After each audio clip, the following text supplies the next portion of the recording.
Right now on Up with KREM, WSU head coach Nickrolovich is out after being denied a vaccine exemption.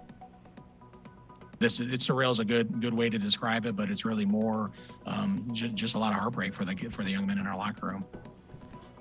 We have live team coverage from Pullman with what's next for the football program.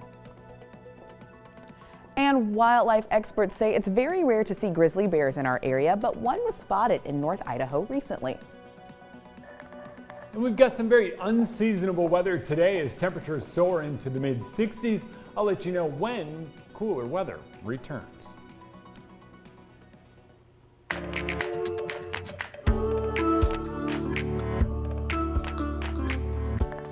Up with KREM begins now. One of the most widely known state workers to push back on the vaccine mandate no longer has his job. Good morning and thanks for watching Up with KREM. I'm Shannon Curtis. Now, the biggest story in the state right now, Washington State University football coach Nickrolovich has been fired. Our Tim Pham and WSU alum is in Pullman with reactions from players this morning. So, Tim, you were just saying that players are actually getting ready for their first practice without that head coach. Yeah, that's right. I've been seeing support staff as well as a few players arrive at Martin Stadium's field where they will do an early morning practice, and noticeably not with them this morning will be Coach Rolovich, who is now the former head coach of the football program here at WSU. After months of speculation, we finally know that Rolovich will no longer be leading the team because he did not want to follow Governor Jay Inslee's vaccine mandate. It wasn't just him, though. He was fired along with 4 assistant coaches for not following the mandate as well. So this obviously is a very difficult situation for really the WSU community, the fans and the players, of course. And yeah, as you mentioned, I did go to WSU, and so everything I'm seeing on my social media feed right now, everyone is talking about this firing, probably the most controversial firing in WSU's program history, in the at least in recent history, I should say. And so Coach Rolovich now will have to figure out what he will do for his employment, because in Washington State, at least, that is the requirement. You have to be fully vaccinated if you are considered a state employee. We started covering this in July because that's when Rolovich made it known that he would follow the mandate but didn't explain how, if that meant that he would apply for an exemption or get the vaccine. Later came out, though, that Rolovich did in fact apply for a religious exemption, but the university denied that request. For a religious exemption in Washington, the employer must provide a reasonable accommodation to qualified workers, unless the accommodation would pose a difficult or expensive resource for them, like a COVID-19 test. WSU leaders said they could not make those accommodations for Rolovich if he was unvaccinated. It's surreal is a good way to describe it, but it's really more just a lot of heartbreak for the young men in our locker room. So WSU President Kirk Schulz says the university has taken a strong pro-vaccine stance and that students have had a vaccine requirement since April. WSU Athletics also announced that assistant coaches Ricky Logo, John Richardson, Craig Stutzman, and Mark Weber were also fired because of the vaccine mandate. Rolovich, the #3 trending topic on Twitter right now. People across the country and even world talking about Rolovich's firing. Former players now living even in Australia talking about Rolovich's firing. Many expressing disappointment, but others a sigh of relief, as this has been an ongoing conversation for several months now. A lot of people just wanted to know what was going to happen. It almost seemed like a distraction for the team, but some students now showing support for the new interim head coach, Jake Dickert, as he will take the helm of the coaching here at WSU. So right now, some donors even saying that they're pulling donations, while others saying that they're going to step up their donations. So we're really seeing both ends of the gamut on social media when it comes to this. So you are seeing some of these tweets right now about support and those against the firing.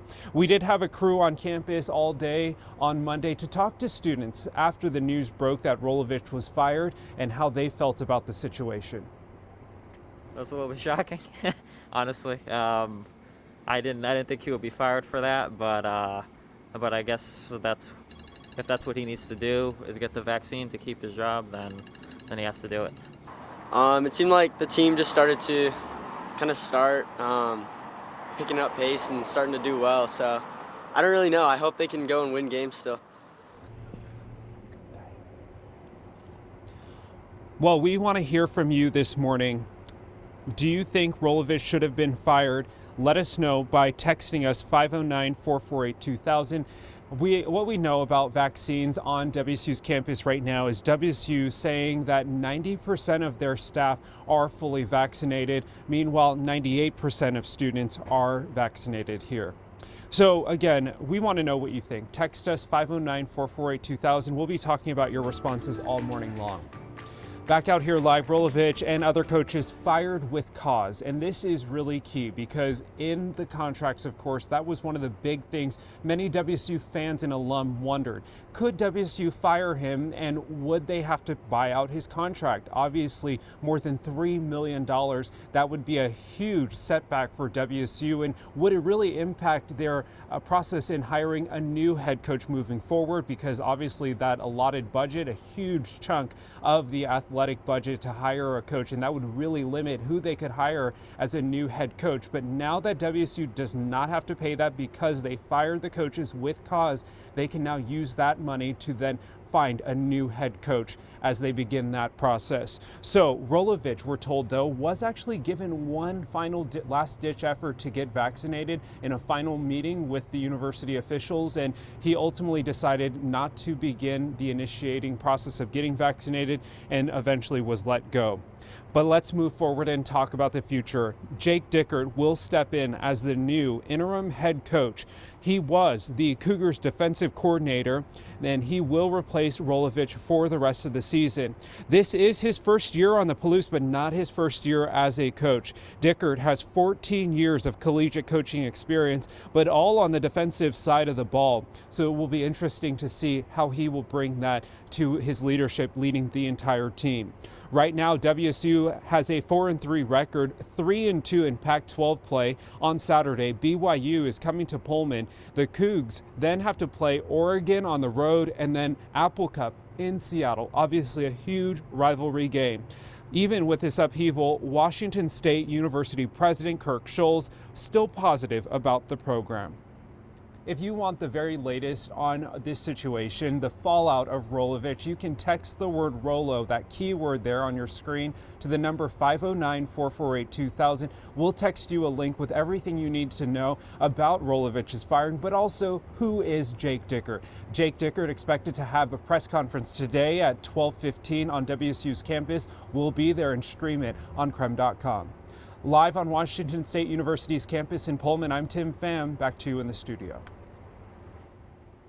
All right, thanks, Tim. Now let's go ahead and get a look at the forecast. It is a chilly start to this Tuesday, and no one knows that more so than Jeremy Legoo, who has been outside all morning long in the Outdoor Weather Center. Jeremy, is it a day for socks? That's what we need to know. I'm sticking strong. You got guns, stick to them. My socks? They're in my shoes right now. It is going to be another warm one across the inland northwest. Sure, we're a little bit chilly right now. Just ask Tim. His temps are down in the 30s. Here, I'm standing right near 40 degrees on the South Hill, and that's pretty much where temperatures are. Close to 40 in Coeur d'Alene and Sandpoint, 42 in Wenatchee. Moses Lake, you're a little cooler, 33 degrees there, but it's clear skies overhead. That allows our temperatures to drop, but it also allows us to warm up. We're under that ridge of high pressure, so by this afternoon, it's ample sunshine and temps on the rise. But as it says, enjoy it while you can. We'll see clouds build early tomorrow morning, then the chance of showers late tomorrow morning. And those showers arrive with a little wave of energy sweeping the region. Not the greatest chance, not the most moisture, but it is kind of the start of a shift in our weather pattern. That shift brings about cooler, wetter weather by the time we get into the weekend. But for now, it's this. We go from the 30s this morning. I do think we dip into the 30s, into the mid-60s later on this afternoon. Very similar to what we saw yesterday. So it starts chilly, but later on, you're really going to be liking that warm weather. We have some breaking news right now. 127 Washington State Patrol employees are leaving the department over the state's vaccine mandate. WSP just made the announcement. 67 troopers, 6 sergeants, and 1 captain did not meet the vaccine requirement. Coming up on Up with KREM at 7 over on the CW, a spokesperson for the department will join us live to talk about just how much this will affect Eastern Washington. It's time now for your morning rush. More news in less time. A new mass COVID testing site is now open in Spokane. It's located at Spokane Falls Community College. Right now, staff are planning for 500 tests a day, but if needed, the plan is to hire more staff members to do 800 tests a day. The Seattle-based company Discovery Health and the Spokane Regional Health District are running the testing site. Former Secretary of State Colin Powell is being remembered as a military and diplomatic trailblazer. The 84-year-old died of COVID-19 complications over the weekend. Powell's family says he was fully vaccinated but had been fighting cancer for several years. He rose to the highest ranks not only in the military, but also in areas of foreign policy and statecraft. A man who was respected around the globe. Flags at the White House and Pentagon were lowered in his honor. In North Idaho, wildlife managers are warning people to be on the lookout for grizzly bears. Recently, one was spotted in the Coeur d'Alene National Forest. So this is file footage that you're looking at now. According to Idaho Fish and Game, the bear was seen on October 6th. Black bears are pretty common in the area, but grizzly bears are rare. That's your Morning Rush. More news in less time. Let us know what's happening in your neighborhood by using the hashtag #UpWithKREM on social media. Washington. Jamal Adams, I'm the best in the nation. The Seahawks are trending this morning, and fans are still talking about this defensive player's intro from the other night. We're talking about it in our speed feed.